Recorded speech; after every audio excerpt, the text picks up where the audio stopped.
आप स्क्रीन के ऊपर देख सकते हो लास्ट 4 एग्ज़ाम हो रहे हैं, मतलब कि 4 एग्ज़ाम लास्ट जो अभी अभी होकर गए हैं रिसेंटली। बात करते हैं 11 जुलाई की, उससे पहले एग्ज़ाम हुआ था 6 जुलाई को, उससे पहले एग्ज़ाम हुआ था 29 जून को, एंड उससे पहले एग्ज़ाम हुआ था 22 जून को। चारों एग्ज़ाम में कंटिन्यू हमारी प्रेडिक्शन PDF हिट गई है। Writing 100% same, reading 1 passage 2 passage सभी एग्ज़ाम में 100% सेम, स्पीकिंग की प्रेडिक्शन हिट 100% सेम, और इसमें कोई झूठ नहीं है, कोई फेक नहीं है। बहुत सारे लोग ये बात बोलते हैं प्रेडिक्शन के ऊपर ट्रस्ट नहीं करना चाहिए, विश्वास नहीं करना चाहिए। तो आपकी मोबाइल स्क्रीन के ऊपर ऐसा कोई भी स्क्रीनशॉट ऐसा नहीं है कि जो हमने गूगल से लिया हो। सभी के सभी मोबाइल स्क्रीन रिकॉर्डिंग चल रही है, तीनों के तीनों आप देख सकते हो 1, 2 एंड 3। ये mobile screen. You'll hear a telephone conversation between an operator and a caller. The caller is inquiring about car insurance. First, you have some time to look at questions 1 to 4.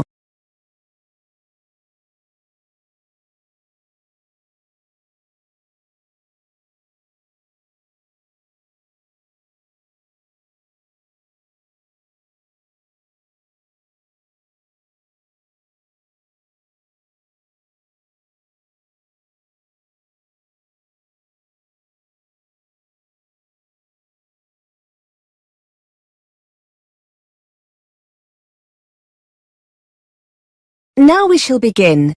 You should answer the questions as you listen, because you will not hear the recording a second time. Listen carefully and answer questions 1 to 4. Good afternoon, Heartline Car Insurance. How can I help you? Hello, I'd like to speak to someone about car insurance. Certainly, sir. Can I take your name, please? It's Liam Bird. Okay, Mr. Bird. Is the policy for you? Yes, I bought the car last night. It's still with the original owner though, until I get the insurance sorted out. Will I be able to do this over the phone now? Of course, sir. If you have all the information we need to process the application, we should be able to sort it out for you immediately. Could you tell me the make and model, Mr. Bird? Yes, it's a Ford Fiesta. And can I have the registration number, please? Yes, it's 3R1JTW. Okay. I can see it's a 2002 model, is that right? That's right, yes. And what's the current mileage, Mr. Bird? Very high, unfortunately. 90,000 miles. Okay, it's obviously very reliable. Hopefully, yes. And how many miles will you be driving per year? Probably about 6,000 a year. Okay. And where will the car be kept overnight? Well, I don't have a garage or a driveway, so it'll be on the road. Okay, nearly there. When would you like the policy to be effective from? Immediately, I suppose? Yes, I'm hoping to drive the car home this evening. So could I be covered from today? Yes, that's fine. Now, do you want fully comprehensive cover or third-party fire and theft? Just third-party fire and theft. It's only an old car. And how much no-claims bonus have you got, sir? 6 years. Before you hear more of the conversation, you have some time to look at questions 5 to 10.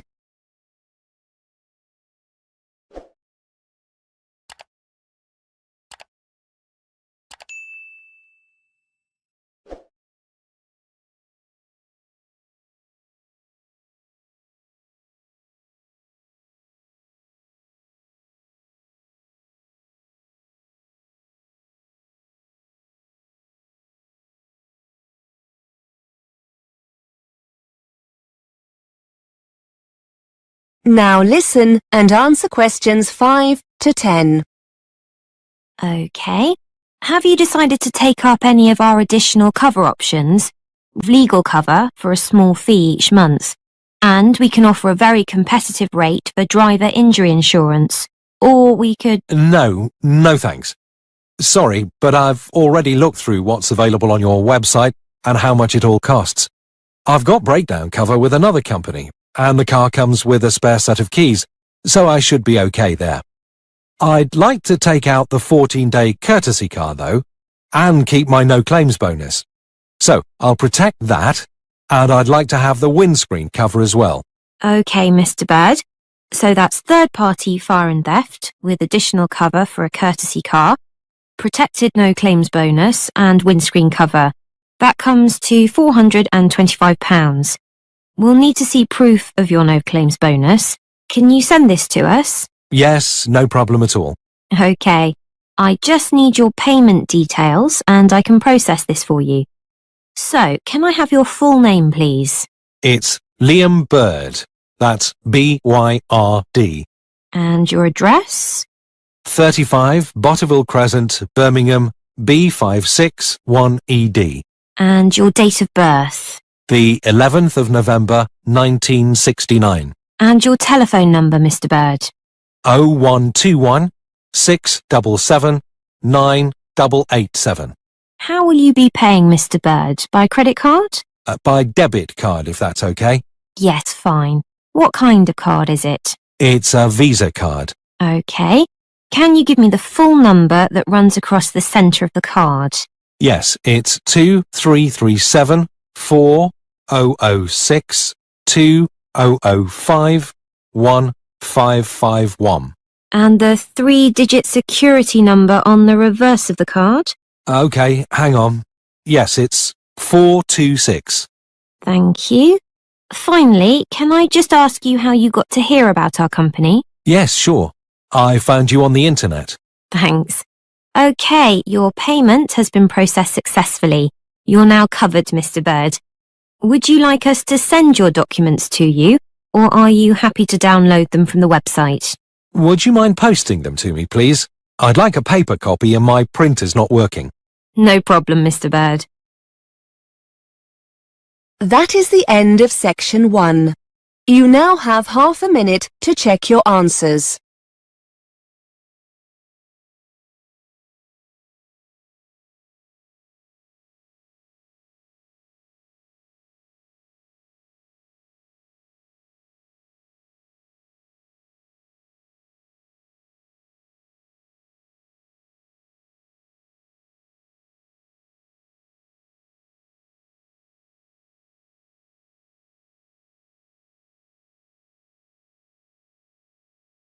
Now turn to section 2. Section 2. You will hear a presenter interviewing a student on a radio show. The student is talking about her experiences of mountain climbing. First, you have some time to look at questions 11 to 14.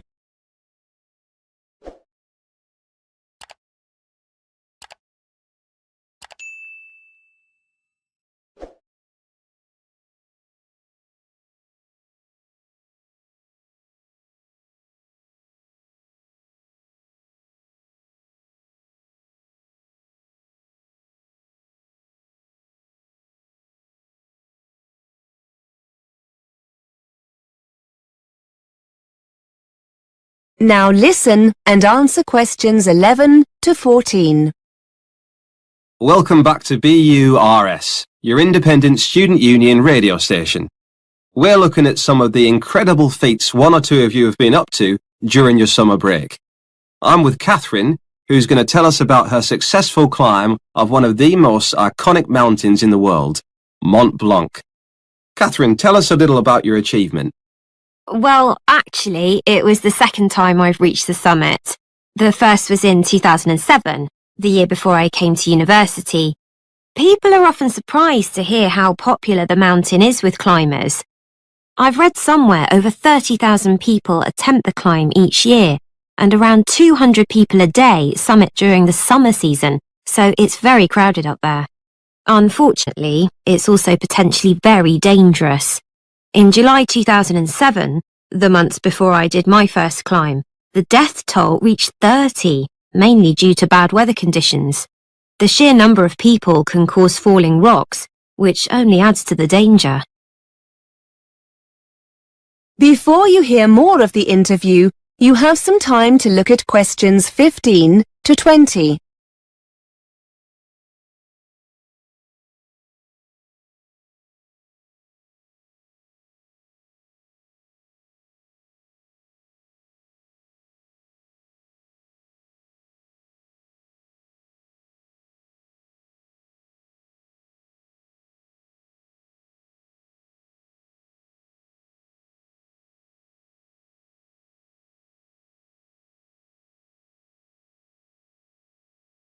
Now listen and answer questions 15 to 20.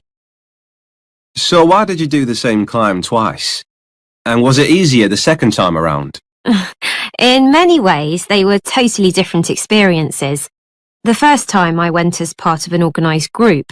There were about 20 of us, and we took 4 days to summit. It was much more of a sociable experience compared to the second climb. This year, I decided to go solo with just one overnight stop.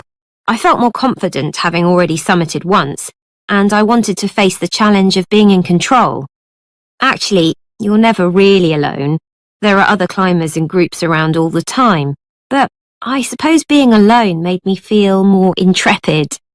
The first climb was quite difficult as the weather was very changeable, and we found ourselves climbing in very cold, windy conditions.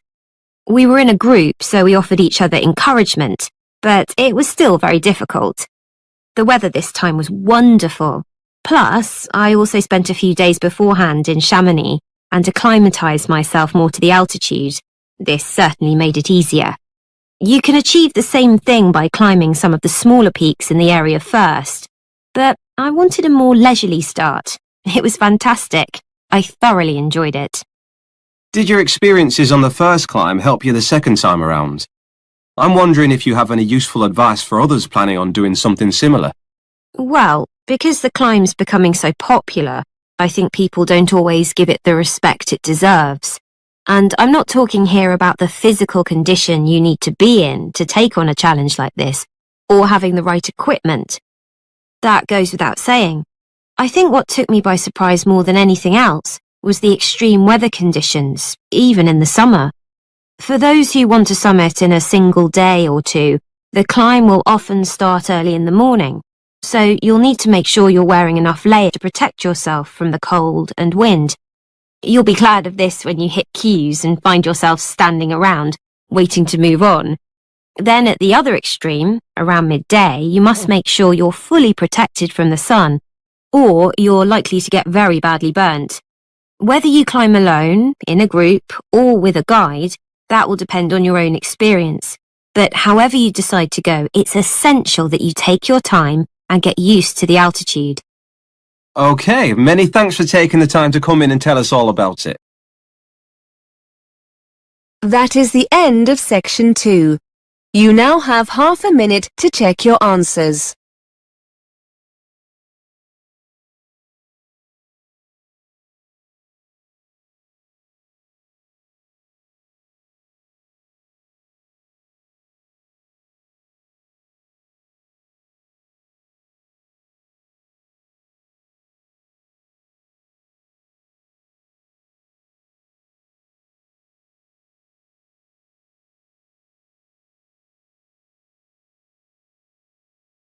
Now turn to section 3.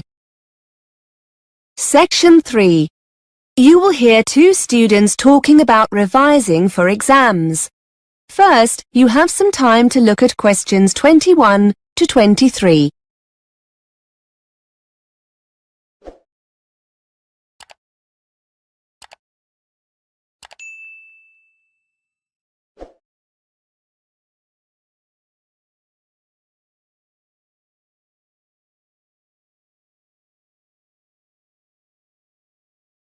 Now listen and answer questions 21 to 23. Elaine, have you seen the exam timetable? They've just put it up on the department notice board. Yeah, I've just come from there. I must be honest, I'd put the thought of exams to the back of my mind. Now the dates are there, it all seems a little scary. Have you been revising much? No, not really. We've got a month, so I'm going to really get going on it now. Why don't we try and work together? Yes, let's meet a few times a week. I don't like working on my own. I never seem to be able to focus properly. What about Tuesday and Thursday? Oh, no, I have a late seminar on Tuesday. Monday and Thursday? What about that? Yes, that'll be okay. How do you go about revising? Have you got any tips? Well, our tutor said we shouldn't start background reading or writing notes until we're clear in our mind what we need to revise. He said with a revision timetable, so we know what to revise and when. That sounds sensible. Then we can use the timetable to work independently. It'll help us to make sure we're both working on the same subjects. We can make that the first thing to do in our first session. Write up a timetable. Okay. I reckon the kinds of things we can do on our own in between meetings are things like arranging our materials, lecture and seminar notes, handouts, feedback from our tutors, that kind of thing. If we arrange all these by subject, according to the timetable, it'll help us get organised. Before you hear more of the conversation, you have some time to look at questions 24 to 30.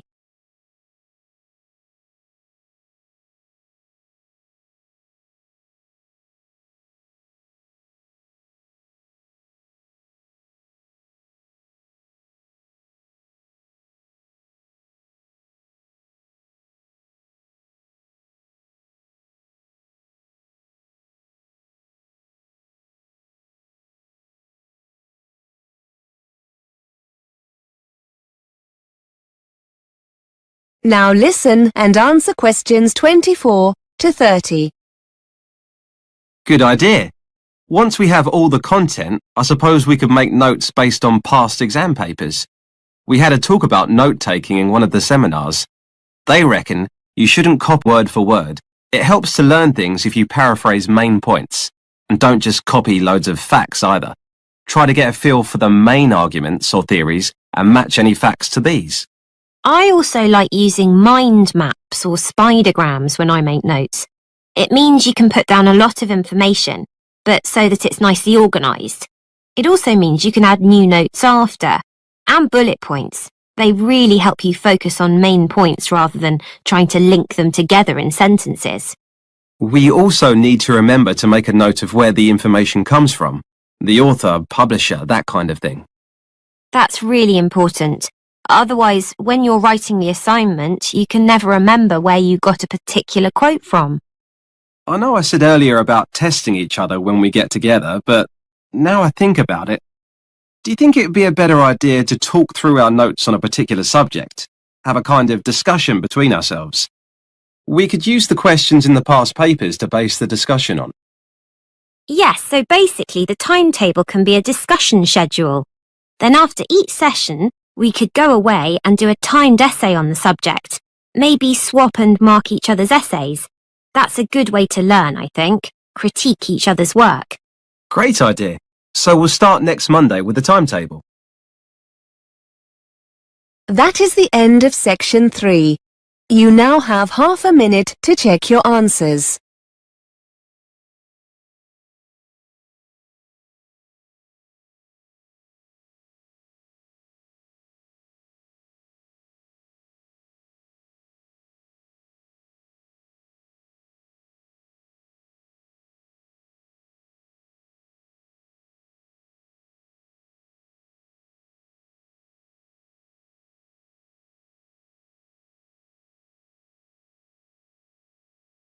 Now turn to section 4.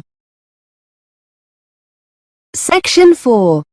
You are going to hear a student giving a talk about her research project on the subject of urban design.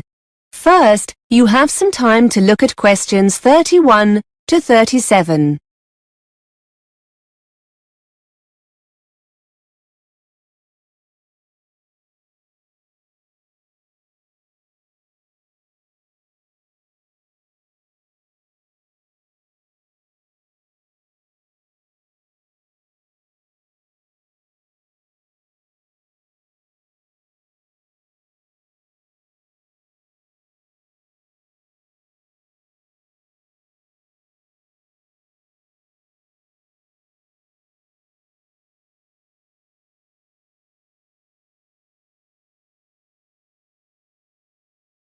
Now listen and answer questions 31 to 37.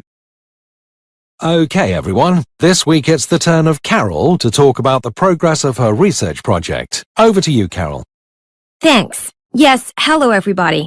I'm going to talk about something called shared space, and the research I'm in the process of carrying out into people's attitudes to this, as it might affect them in their local community. First, I'd best explain what shared space is. In essence, shared space is an approach to urban design that attempts to open up main street junctions to pedestrians by reducing the dominance of motor vehicles. It's a form of planning associated with a Dutch road traffic engineer called Hans Monderman, who believed that, by sharing the space available, drivers become more aware of pedestrians and drive more carefully. Pedestrians are able to move more freely in this shared space, and the number of accidents is reduced. Shared space design is usually employed in urban centers where pedestrians congregate, such as in shopping areas. It usually results in demarcations between vehicle traffic and pedestrians being reduced or removed altogether. This includes features like curbs, road surface markings, and traffic signs. There are many examples of shared space in operation abroad and in the UK, for example in Kensington High Street in London and Giles Circus in Ipswich. In addition to a decline in accidents, those in favor of shared space also claim additional benefits such as a reduction in unsightly street furniture, like signs and metal guardrails, which can be replaced with more trees, planters, seating areas, and other aesthetic improvements determined by local people. With these urban centers easier to get around in, supporters claim that people are more inclined to shop there, and, as a consequence, the center can become a more thriving area for local people and businesses. Here are some before and after photographs of shared space developments to give you an idea of what it looks like. Despite all its advantages, shared space is opposed by various interest groups. Some motorist organizations claim that the system means drivers lose important information through the reduction of signage. Those representing blind people argue that removing features such as curbs, railings, and barriers between pavements and roads takes away familiar support and means this group of people cannot negotiate their way as easily as other road users. Cyclist representatives have also criticized some aspects of this scheme, arguing that, despite benefits, some cyclists feel more bullied by motorists and consequently less safe. Supporters of shared space themselves also point out that a lack of experience and understanding of shared space by planners can lead to negative experiences for all these groups. Before you hear more of the talk, you have some time to look at questions 38 to 40.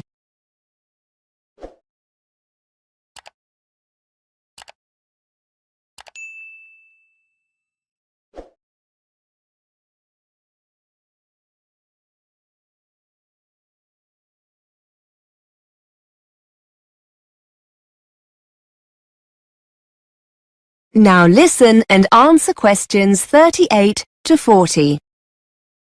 To carry out my research, I approached a local campaigning group in my area who were interested in adopting shared space in our local shopping center. I discovered that they were very keen to get feedback from local residents on shared space, and because of the experience I'd gained in research methods, they were keen for me to construct a questionnaire for them. The focus group have a website and an active social media presence, and they decided that the questionnaire will be available as an online survey. Hard copy questionnaires will also be used for face-to-face interviews. There are plans to leave paper questionnaires in the local library, but this is still under discussion. Interviews using the questionnaires will be carried out with pedestrians in the area itself. The group don't have the resources to deliver additional questionnaires to the homes of local residents, so this option was dropped. We have met on several occasions to agree on the data the focus group need. I've pointed out that if they want valid results, the questions must be totally unbiased and not in any way loaded to encourage participants to give the preferred answer. Also, we mustn't assume that participants have sufficient information to answer these questions. We're currently looking into how we can best present the concept of shared space during interviews. I've designed some of the questionnaire, and I'd just like to spend a few minutes going through it with you. I'd be grateful for any feedback you have. That is the end of section 4.